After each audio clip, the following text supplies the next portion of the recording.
Hola, ¿cómo estás? Me da mucho gusto compartir este tiempo contigo. Damos gracias a Dios por la segunda parte de esta serie que titulamos La grandeza del Todopoderoso. Hoy enfocándonos en el gran milagro de amor. Conforme vayamos avanzando en este tema, iremos viendo el porqué del título. La ocasión pasada vimos a un Dios más grande que todo el universo y todopoderoso. Detrás de toda la creación y de los acontecimientos que suceden a nivel cósmico como en esta tierra se encuentra la voz y mando de Dios. Desde las estrellas, la naturaleza, la tierra misma y la vida que habita en ella. Hoy vamos a enfocarnos en una creación particular que hizo Dios y es el ser humano. Es una creación particular porque nos hizo a su imagen y a su semejanza. Dice el Génesis capítulo 1 versículo 27: y creó Dios al hombre a su imagen, a imagen de Dios lo creó, varón y hembra los creó. Se dice que nos creó a su imagen y semejanza porque de cierta manera tú y yo nos parecemos a Dios. Me explico más. Como Dios tiene la capacidad de razonar, de pensar, de decidir y de comunicarse, tú y yo también la tenemos. Así como Dios es un ser trino, es Padre, Hijo y Espíritu Santo, tú y yo también somos un ser trino, somos espíritu, alma y cuerpo. Sin embargo, hay unos atributos propios de Dios y que no son transferibles a los seres humanos, como son la omnisciencia, la omnipotencia y la omnipresencia. Hoy veremos a un Dios más grande que los seres humanos y más excelso de lo que podamos imaginar.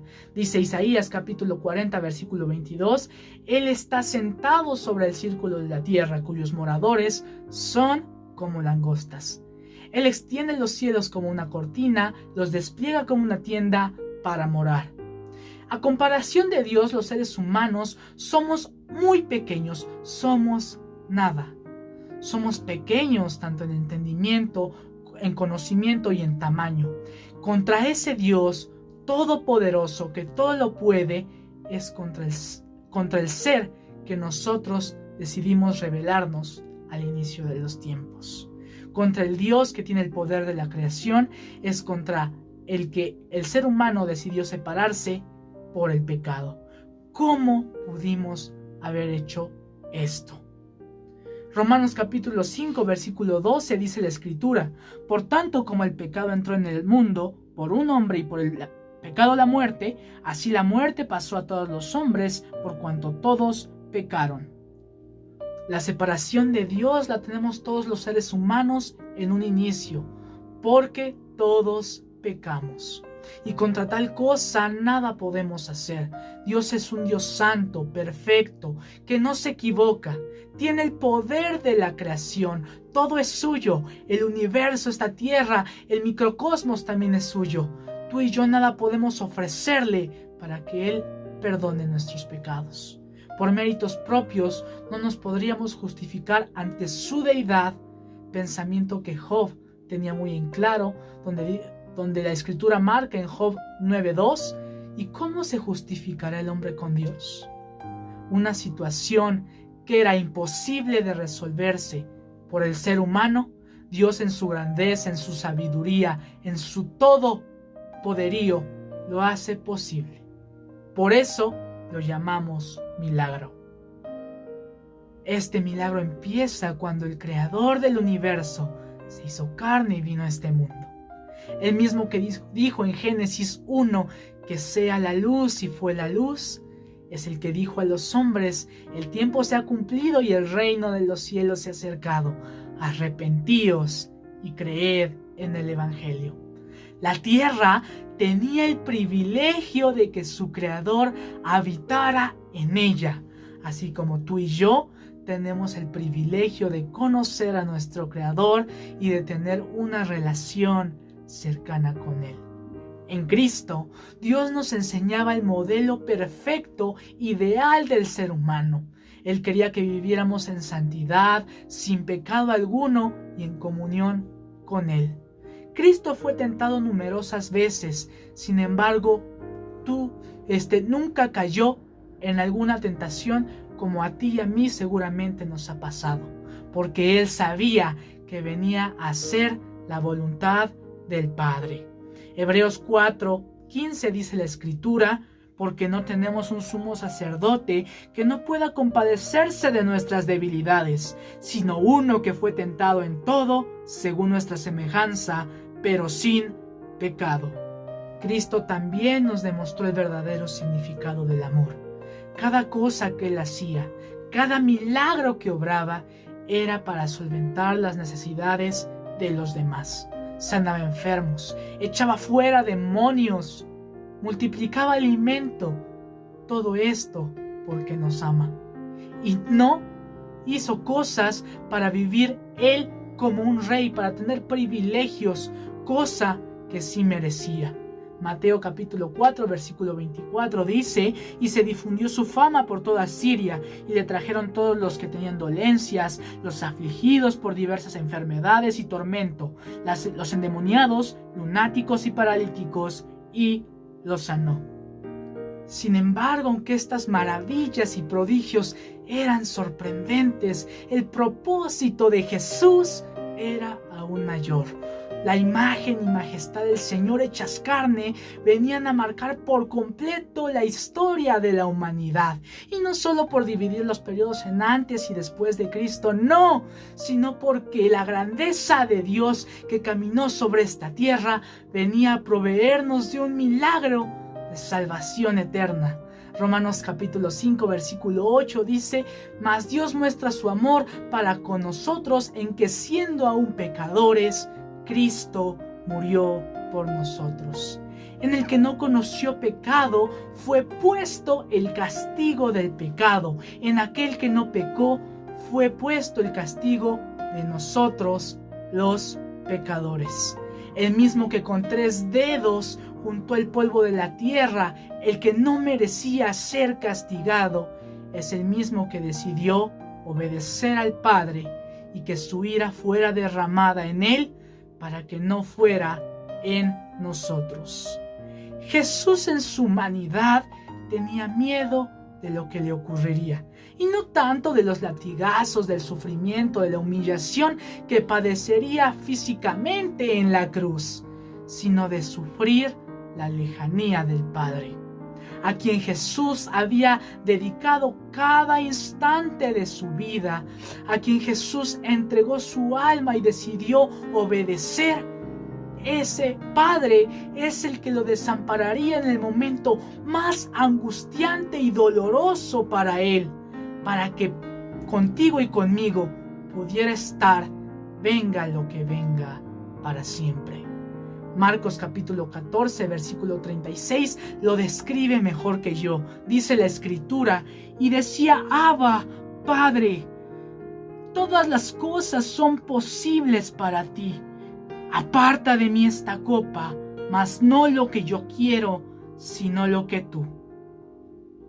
Aunque supo el horrible castigo que le esperaba, Jesús no rehusó a dar su vida por ti y por mí. Y no solo por el castigo tremendo en la cruz, por ese tormento que tendría que pasar, ya lo vimos, sino porque la persona a la que Jesús más amaba en el mundo la desampararía en ese momento.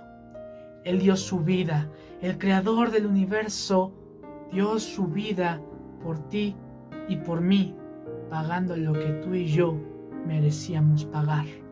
En su divinidad, Jesús también sabía que el Padre lo estaba preparando para el momento más glorioso en la historia de la humanidad, y así fue.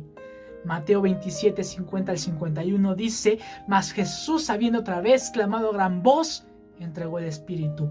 Y he aquí el velo del templo se rasgó en dos, de arriba a abajo, y la tierra tembló y las rocas se partieron. La muerte de nuestro Señor Jesucristo fue excelsa en todo sentido. El velo del templo hace alusión a que en el Antiguo Testamento solo el sumo sacerdote podía entrar al lugar santísimo, al lugar donde se encuentra la presencia de Dios, una vez al año. Pero por el sacrificio de Jesús, tú y yo podemos entrar a su presencia todos los días de nuestra vida. En otras palabras, Jesús también quitó la separación, la muerte que hablábamos en Efesios 2 hace algunos videos, que había entre Dios y el hombre. Yo me pregunto, ¿cómo podemos concebir esto? Que siendo tan pequeños, siendo como langostas, al mismo tiempo el Señor Jesús estuvo dispuesto a bajar a este mundo, a dar su vida por ti y por mí, dándonos el regalo de salvación de la manera más grande e increíble posible.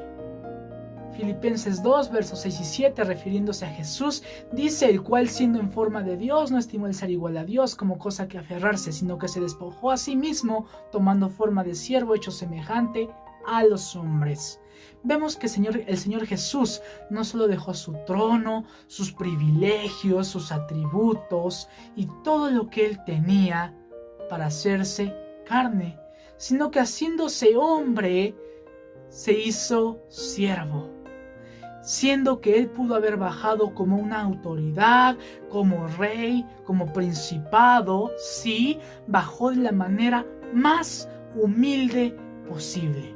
La única persona que realmente merecía todos los privilegios y los lujos en este mundo, bajó en forma de siervo a lavar los pies de sus discípulos. Esto porque pensó antes en ti y en mí, antes que en sí mismo. Filipenses 2:8 dice: y estando en condición de hombre, se hizo obediente hasta la muerte y muerte de cruz. En lugar de pedir que se le tratara como Dios, Cristo se humilló y se sujetó a la cruz del Calvario. No se defendió ni dijo palabra alguna, aun cuando los soldados romanos le escupían, lo humillaban, le daban de latigazos, Él permaneció callado. La muerte en la cruz no solo era la más dolorosa, la más sangrienta, ideada por los seres humanos, sino que también era la más humillante, porque te exhibía a las personas desnudas frente a las multitudes, golpeadas y sufriendo el castigo impartido por estos soldados romanos. El Dios del universo, que con su voz hizo que fueran todas las cosas, estaba sufriendo la humillación más cruel ideada por el ser humano. El Dios encarnado sufrió la muerte más sangrienta y más humillante jamás ideada. Sin embargo, Dios estuvo dispuesto a todo ello, porque siendo el gran yo soy, el más grande, el excelso, el todopoderoso Jehová de los ejércitos, sabía que era la única manera para acercarse a ti y a mí, demostrarnos el verdadero amor y cambiar nuestra vida. Si hoy te sientes sucio por el pecado o tienes la sensación de estar solo en el mundo, que no hay salida en alguna circunstancia, necesitas ayuda, consejo, un amigo a quien acudir, el Espíritu Santo te invita a voltear y mirar a la cruz para observar que Jesús experimentó todos los efectos del pecado, el sufrimiento, el dolor, la agonía y la muerte, demostrándonos que con amor eterno nos ha amado, tanto que dio su vida por amor a los pecadores, para que tuviéramos nosotros vida y la tuviéramos en abundancia. La paga del pecado es muerte, mas el regalo de salvación es gratuito. ¿No te gustaría conocer más al Creador del universo y gozar del amor pleno de nuestro Señor Jesucristo? Palabra fiel y digna de ser recibida por todos, que Cristo Jesús vino al mundo para salvar a los pecadores, de los cuales yo soy el primero. Dios te bendiga.